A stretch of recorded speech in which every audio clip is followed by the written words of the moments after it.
Eyes narrowed, a boy named Hansu appears the large doors of a castle and kicks the door down with ease. He's the hero that's been summoned to save this world and finally faces off against the Demon King. Before they fight, Hansu asks his ticket to Earth why the latter had allowed him to grow in strength for 10 years, to which the Demon King does not reply.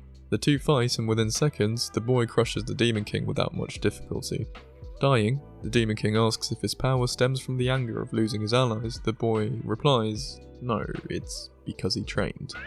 As the Demon King dies, a sudden figure appears behind Hansu and asks if he enjoyed his adventure, if he learnt about friendship and love, and if he is ready to look at his report card.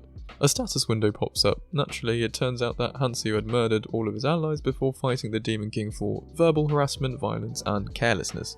The god tells him that he has failed and that he will be retested. Hansu struggles to realise what is happening as moments later the boy wakes up in his school uniform, just summoned to the same place as he had been 10 years ago. His arms are back to twigs and he's lost all of his equipment and is greeted by Lanavel, who introduces him to the land of Fantasia and explains why they summoned him, to defeat the Demon King. When Hansu is summoned by the king, the guard warns him to be respectful towards the regent. However, Hansu scoffs, stating that he's the only person who can save the kingdom. Hansu greets the Dump King, who asks him about his stats and is shocked to find out that Hansu, with the job title of Hero, is able to grow 5 times as quickly as a normal being. When the king demands Hansu to train and defend against the Demon King's invasion, Hansu asks for money. The king states that the summoning was his gift and has nothing more to give him, and Hansu runs out of patience and simply tells the king to find another hero. He berates the king and states that this is none of his business, which shocks the entire royal court. When threatened by the royal guards, Hansu simply laughs and dares them to kill him, if they can. The king, enraged, says that he has spent a large amount of money to summon Hansu, that's some bad investment, and that the boy is property of the kingdom. However, Hansu threatens the king that he will simply go to another kingdom, one which treats his heroes with respect, and to tell the world about how the Dumpling Kingdom mistreated the hope of humanity. Realising he is beaten, the king relents and asks Hansu what he wants. Of course, money. The king states that for safety, Lanavel will be responsible for the money bestowed, which Hansu accepts as reasonable. Hours later, as Hansu lies thinking about how he has ended up repeating his journey, Lanavel appears and Hansu gets up, flustered. He tells her to follow him so that he may begin on his quest with an oddly sinister smile. They head to the market and Lanavel wastes money on a shiny orb, and Hansu then takes him to the black market. While Lanavel initially tries to stop Hansu from going to an illegal marketplace, Hansu reminds her that her orb is also illegal and blackmails her, upon which she quickly changes her attitude. They arrive at an old pub where he gains information about the location of a black market auction. On the way to the black market, Hansu paralyzes a poor thief like he's a f***ing Pokemon, gains a new skill, murder, and is followed by a suspicious looking elf. Hansu and Lanavel meet up with an attendant of the black market, are given furry face masks, walk through a dark corridor filled with explosives, and finally arrive at the auction place. Hansu ignores several slaves despite Lanavel's suggestions to free them and waits until the Hunchback of Notre Dame appears for sale. Hansu, as a hero, is the only one able to see his status window, which despite his poor state shows a level of 286. They purchase the man and wait around longer as more slaves are brought out.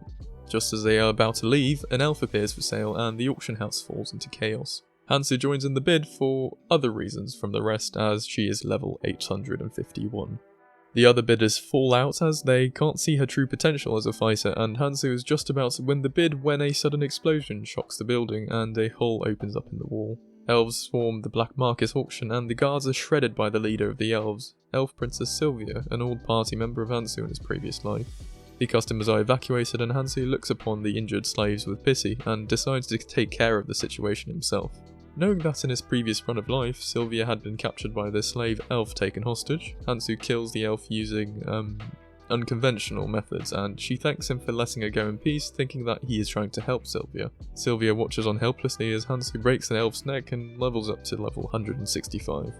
Enraged, she casts bolts of magic at Hansu, which he effortlessly dodges. Several of the elves attempt to stop him as he charges towards Sylvia, but he slashes through them with ease and uses his ultimate ability, Elf Meat Shield of Friendship, to block firebolts, then plays a little bowling before finishing off his enemies. Sylvia and the remaining elves rush towards Hansu, who is protected by the guards of the black market. She asks Hansu if he is a demon, to which he replies that both of them have committed massacres. He thanks her for bringing him free XP. Sylvia summons earth elementals to bring down the underground markets, but Hansu gives her a lovely smile before taking his mask off, upon which the elementals stop responding to Sylvia's requests as they recognise Hansu as a summoned hero.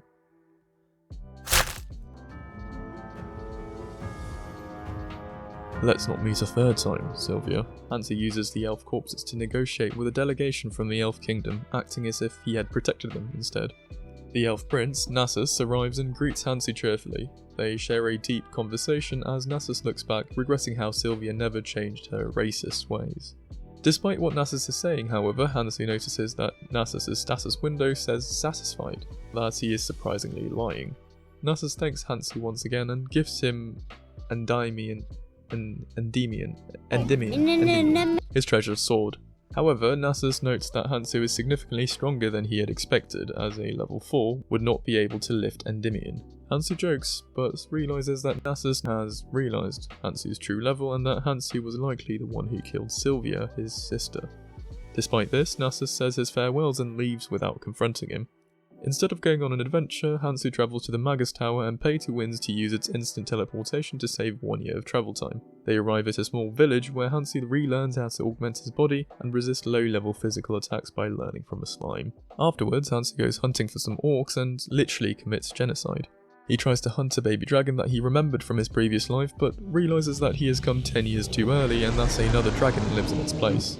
Hansu taunts the dragon and uses it as an XP farm and killsteals high-level Cyclops, Hydras, Griffins, Demons, Trees, and reaches level 903 within days. Exhausted, the dragon collapses from dehydration and Hansu kills the dragon, finally becoming level 999 plus and obtaining the dragon's heart, which he eats, gaining mysterious skills. Afterwards, Hansu decides to speedrun the rest of his life and improve his reputation by arresting the queen for worshipping demons, and executes her along with kidnappers, murderers, and to feed the XP to the Hunchback of Notre Dame.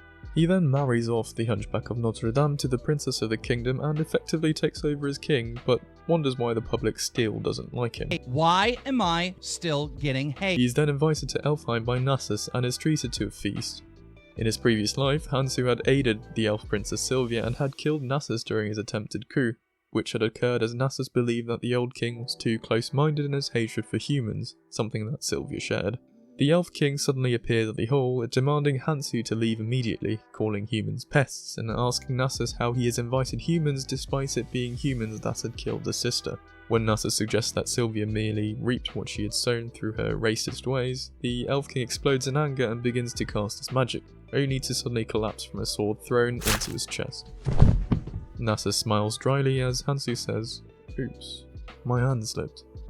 Following the commotion, Nasus gives Hansu several pieces of rare equipment as he is officially crowned the new king of Elfheim. Satisfied at his success at aversing a human-elf war, Hansu decides to finally go and kill the Demon King to return home. Are we sure he's not the villain of this story? Bro, he's broadcasting a genocide on satellite TV. He arrives back at the final doors between him and the Demon King, only to find him having fun time. The Demon King begins to laugh at Hansu for not even bringing the Holy Sword, instead bringing Endymion, but Hansu quickly realises that no matter his level, the Demon King will always be weaker than him due to his job-related debuff. Hansu dispatches the Demon King even quicker than the first time and once again sees the end title card of his adventures. His excitement, however, quickly turns to depression as he sees his final report card, and is sent back to his first day again. We'll get him next time. Everything seems to go along exactly the same with Lanavil's introduction until Hansu snaps in his frustration at his reputation score having lowered on his second run. When the soldier states that they have waited for too long, Hansu scoffs at the soldier and tries to blackmail him again, asking if he knows how many heroes are in this world and can slay the Demon King. 2. Hansu turns around to see another Earthling, a 17-year-old high school student from Seoul who owns a pretty sus phone case. While Hansu dreams about blackmailing the king as he had done in his previous run with his new friend, he quickly realises that the new kid is rather excited to be there, unlike him. He also names himself Zig, their world equivalent of naming himself Kirito. Hansu asks him if he is not worried about his parents or friends, but it turns out Zig is a literal neckbeard if that wasn't obvious already. While introducing themselves to the king once more, Hansu realises that his skills have accidentally transferred over from his last life after he had killed the Chaos Dragon. Hansu separates with Zig, but is followed by Lanavil, who shows interest in his peculiar behaviour. Remembering the Queen's demonic practices from his previous lives, Hansu illegally trespasses into the Queen's villa, slams open the front doors, and comes across a maid who is guarding the villa. He effortlessly kills the demon-contracted maid and heads further downstairs into an underground chamber. He pushes through doors into a secret room where demon worshippers are carrying out a ritual. As the demon prepares to kill the intruders, Hansu flexes his SS rank demonic energy skill and instead simply takes over the cult. Upon realizing that most of the cult's funds come from various crimes, he uses the Queen and Minister to tell great stories about himself to the king, who is basically blackmailed into giving up the royal treasury.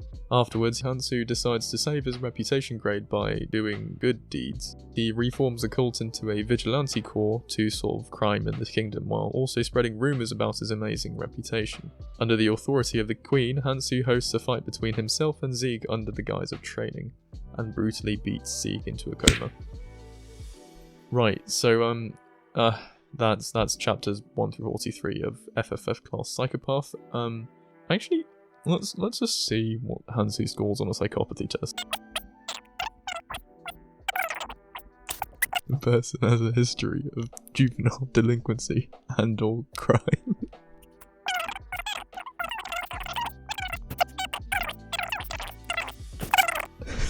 The person has broken many different types of laws. Cool, so, yeah, he's literally Ted Bundy. Anyways, refreshing if anything, solid beats here.